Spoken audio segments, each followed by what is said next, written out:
Hello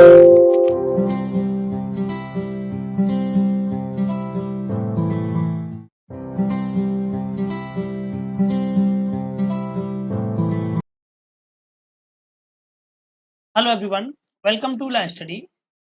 आज के इस वीडियो के माध्यम से हम भारतीय साक्षरता 2023 के सेक्शन 1 को आपके साथ डिस्कस करेंगे।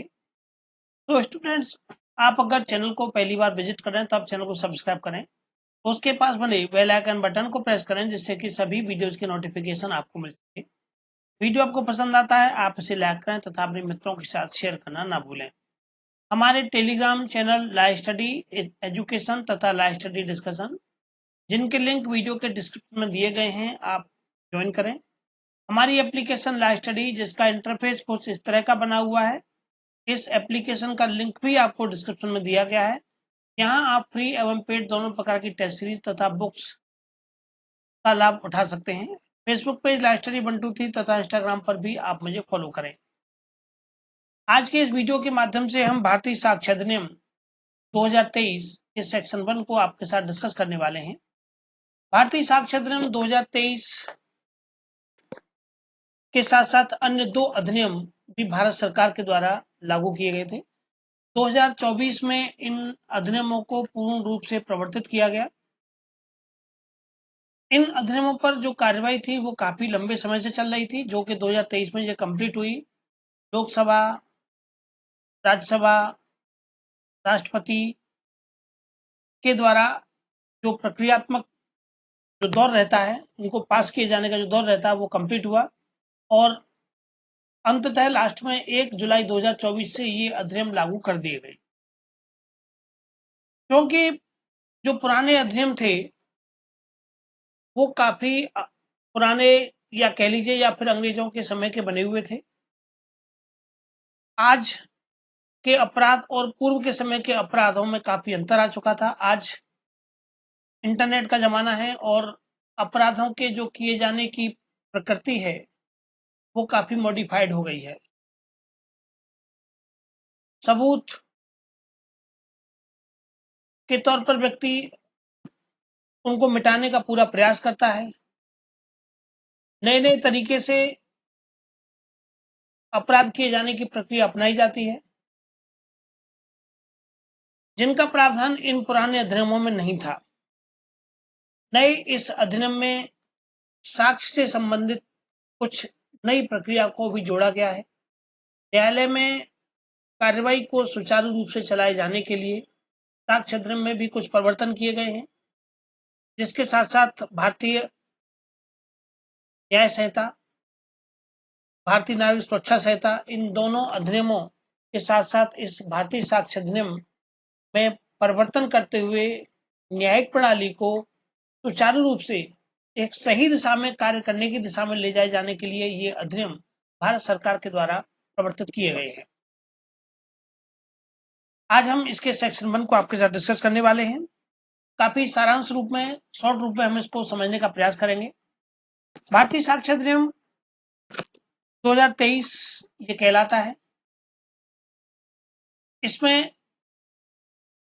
जो ये अधिनियम संख्यांक है, अर्थात 2023 का अधिनियम संख्यांक 47 है। अधिनियम संख्यांक 47 का तात्पर्य है कि 2023 में इस अधिनियम का जो क्रमांक था या इस अधिनियम का जो सीरियल नंबर था वो 47 था। ठीक है, 1 2 3 4 5 6 7 8 इस तरह से ये जो क्रमांक है ये 47 था। इससे पहले के 2 अधिनियम आपके भारतीय जो नागरिक सुरक्षा संहिता है और भारतीय न्याय संहिता है, ठीक है, उनको भी क्रमांक दिए गए हैं। आगे यहाँ पर 25 दिसंबर 2023 जो डेट लगी हुई है, इसका तात्पर्य यह है कि 25 दिसंबर 2023 को, ठीक है, 25 दिसंबर 2023 को ये अधिनियम, इस अधिनियम को राष्ट्रपति की स्वीकृति प्राप्त हुई थी 25 दिसंबर 2023 को। और निष्पक्ष, आगे लिखा हुआ, निष्पक्ष विचार के लिए साक्ष्य के साधारण नियमों और सिद्धांतों को समेकित करने तथा उनका उपबंध करने के लिए अधिनियम है। निष्पक्ष विचारण, इसका मूल उद्देश्य क्या है कि विचारण की कार्रवाई जो है वो निष्पक्ष हो, साक्ष्य के साधारण नियम और सिद्धांतों को समेकित करते हुए, उनको सम्मिलित करते हुए, कंपाइल करते हुए तथा उनका उपबंध करने के लिए अधिनियम। भारतीय गणराज्य के 74वें वर्ष में संसद के द्वारा निम्नलिखित रूप में यह अधिनियमित है। भारतीय गणराज्य के 74वें वर्ष का तात्पर्य यह है कि 1950 में हमारा गणराज्य लागू हुआ था, जो हमारा संविधान लागू हुआ था 1950 में लागू हुआ था। इसका वर्ष 50, उसके बाद वर्ष 2000 तक ले लीजिए 50 वर्ष ये हो गए, और 2023 तक के 23 वर्ष। इस तरह से कुल 74 या 74 की काउंटिंग आती है, 50, 1 और 23। तो भारतीय गणराज्य के 74वें वर्ष में संसद के द्वारा इसे निम्नलिखित रूप में इसको अधिनियमित किया गया है। इसका जो सेक्शन 1 है, ये सेक्शन 1 इसके संक्षिप्त नाम, इसके लागू होने और प्रारंभ को बताता है। ज्यादातर सभी अधिनियमों के जो संक्षिप्त नाम, उसके लागू होना और उसके प्रवर्तन की तिथि को लेकर के सेक्शन 1 ही बात करता है। ठीक उसी क्रम में यहाँ भारतीय साक्ष्य अधिनियम का सेक्शन 1 भी यही बात करता है, इसका संक्षिप्त नाम, इसका लागू होना और इसके प्रारंभ होने को लेकर के। तो इसका संक्षिप्त नाम की बात करें तो संक्षिप्त नाम इसका भारतीय साक्ष्य अधिनियम 2023 है। लागू होने की बात करें तो लागू ये 1 जुलाई 2024 से लागू कर दिया गया है संपूर्ण भारत में। और इसका जो ये जो इसके माध्यम से जो प्रक्रिया अपनाई जाएगी वो सभी न्यायिक कार्यवाहियों में, न्यायिक कार्यवाहियों में इसका उपयोग किया जाएगा, सेना न्यायालयों में तथा आर्बिट्रेटर्स के समक्ष तथा शपथ पत्रों पर ये जो भारतीय साक्ष्य अधिनियम है ये लागू नहीं होगा। चलिए, इसके सेक्शन 1 के अंतर्गत 3 सब सेक्शन आते हैं।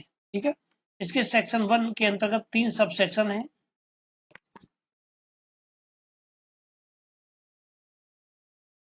ये इसका चैप्टर 1 है जो प्रारंभ की या प्रिलिमिनरी को लेकर के बात करता है। सेक्शन 1 का सब सेक्शन 1 कहता है कि इस अधिनियम का संक्षिप्त नाम भारतीय साक्ष्य अधिनियम 2023 है। यह किसी भी न्यायालय में, पहली स्थिति, यह किसी भी न्यायालय में या उसके समक्ष किसी या उसके समक्ष सभी न्यायिक कार्रवाइयों को, अर्थात न्यायालय में लागू है या उसके समक्ष सभी न्यायिक कार्रवाइयों को, या जितनी भी न्यायिक कार्रवाइयां उसके समक्ष चलेगी उन सभी न्यायिक कार्रवाइयों को लागू होगा, जिसके अंतर्गत सेना न्यायालयों को भी शामिल किया गया है। सेना न्यायालय भी इसमें शामिल है। ठीक है, किंतु यहाँ तक की स्थिति होगी इसके लागू होने के विषय में। आप हाफ पार्ट इसके लागू होने को बताता है, बाकी का हाफ पार्ट इसके न लागू होने को बताता है। किंतु न तो किसी भी न्यायालय या अधिकारी के समक्ष, ठीक है, किंतु न तो किसी न्यायालय अधिकारी के समक्ष प्रस्तुत किए गए शपथ पत्रों को, एफिडेविट के माध्यम से आप अपनी बात कहते हैं, चाहे वो न्यायालय के समक्ष कहें या किसी अधिकारी के समक्ष कहें, उन पर भारतीय साक्ष्य अधिनियम लागू नहीं होगा और न ही किसी भी मध्यस्थ के समक्ष की कार्रवाई को लागू होगा। मध्यस्थ के समक्ष की कार्रवाइयों को लागू होने का तात्पर्य है कि किसी भी आर्बिट्रेटर्स के समक्ष भी ये भारतीय साक्ष्य अधिनियम लागू नहीं रहेगा। आर्बिट्रेटर्स का तात्पर्य क्या है, थोड़ा सा समझ लीजिएगा। आर्बिट्रेटर्स का तात्पर्य यह है कि जो मध्यस्थ, अर्थात दो पार्टियों के बीच में, दो संगठनों के बीच में, या सरकार या किसी कंपनी के बीच में, सरकार या किसी समूह के बीच में अगर कोई डिस्प्यूट पैदा होता है, किसी कॉन्ट्रैक्ट को लेकर के कोई डिस्प्यूट है, उस डिस्प्यूट को सुलझाने के लिए एक बीच का रास्ता निकाला जाता है, जिसका जो पूरा प्रोविजन है वो मध्यस्थता एवं सुलह अधिनियम के माध्यम से चलता है। इसमें रिटायर्ड जो जज होते हैं, चाहे वो सुप्रीम कोर्ट का हो, हाई कोर्ट का हो, डिस्ट्रिक्ट कोर्ट का हो, ये जो रिटायर्ड जज हैं ये मध्यस्थ की कार्रवाई का या मध्यस्थम की कार्रवाई का संचालन करते हैं। जैसे कि मान लीजिए रेलवे ने किसी कंपनी के साथ में कोई कॉन्ट्रैक्ट किया और वो कॉन्ट्रैक्ट पूरा लंबे समय तक नहीं चल पाया, वो बीच में बीच हो जाता है, किसी भी पक्ष की किसी गलती के कारण यदि कॉन्ट्रैक्ट समाप्त होता है तो वो संबंधित पक्षकार या तो आपस में अगर सुलझा लेते हैं तो ठीक है, और अगर नहीं सुलझ पाता है मामला तो फिर वो कोर्ट के समक्ष जाते हैं और कोर्ट फिर ऐसी स्थिति में आर्बिट्रेटर्स की नियुक्ति करती है। आर्बिट्रेटर्स को भी पैसे का भुगतान किया जाता है, उसकी फीस दी जाती है और वो दोनों पक्षों का समझौता कराता है, वो आर्बिट्रेटर्स होते हैं। तो इसीलिए यहाँ पर लिखा हुआ है कि मध्यस्थम के समक्ष की कार्रवाइयों को ये लागू नहीं होगा। ठीक है, तो दो जगह की बात आ गई, दो जगह, एक तो एफिडेविटों पर लागू नहीं है और एक मध्यस्थ के समक्ष की कार्रवाइयों पर लागू नहीं है। 3 कहता है कि सब सेक्शन 3 के ये उस तारीख को प्रवर्त होगा जिसे कि केंद्रीय सरकार राजपत्र में अधिसूचना द्वारा नियुक्त करती है। तो सरकार ने अधिसूचना द्वारा 1 जुलाई 2024 इसके लिए डिसाइड की हुई है। 1 जुलाई 2024 से ये सभी अधिनियम लागू कर दिए गए थे, साथ ही भारतीय साक्ष्य अधिनियम भी 1 जुलाई 2024 से लागू है। तो केंद्रीय सरकार ने राजपत्र अधिसूचना के द्वारा ये प्रकाशित करते हुए इस अधिनियम को लागू किया है। सरकार के हाथ में रहता है सब कुछ। मान लीजिए सरकार अगर पर्टिकुलर किसी उपबंध को, किसी सेक्शन को, किसी सब सेक्शन को अगर वो विवादित है तो उसको रोक सकती है, लागू होने से मना कर सकती है। ठीक है, तो स्टूडेंट्स, ये था आज का हमारा सेशन, जिसके माध्यम से हमने सेक्शन 1 भारतीय साक्ष्य अधिनियम को आपके समक्ष रखा। बहुत ही आसान भाषा में, आसान शब्दों में मैंने आपको समझाने का प्रयास किया है।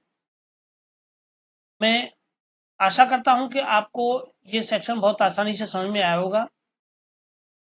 और भी अगर आपकी कोई क्वेरी है तो आप मेरे व्हाट्सएप नंबर 9219160065 पर आप मुझे व्हाट्सएप या कॉल भी कर सकते हैं। हमारे ग्रुप बने हुए हैं अलग अलग, उन ग्रुप्स को ज्वाइन करने के लिए आप हमारे इस व्हाट्सएप पर मैसेज करेंगे तो आपके ग्रुप में जोड़े जाने के लिए लिंक हम यहाँ से सेंड करेंगे। आप उन ग्रुप्स में जुड़ सकते हैं, जिन ग्रुप्स के माध्यम से हम कुछ करंट के अपडेट, लीगल अपडेट और केसेस, हाई कोर्ट और सुप्रीम कोर्ट के जो केसेस हैं उनको हम आपके समक्ष रखने का प्रयास करते हैं। तो चलिए आज के वीडियो को हम यहीं कंप्लीट करते हैं। बाकी नेक्स्ट वीडियो में हम इससे अगले सेक्शन को आपके समक्ष रखेंगे। जब तक आप हमारे साथ जुड़े रहिएगा। हमारे इस यूट्यूब चैनल पर जो भी स्टूडेंट्स नए हैं वो हमारे चैनल को सब्सक्राइब कर लें, जिससे कि सभी नई वीडियोस की नोटिफिकेशन आपको मिल सके। तो thank you for watching this session.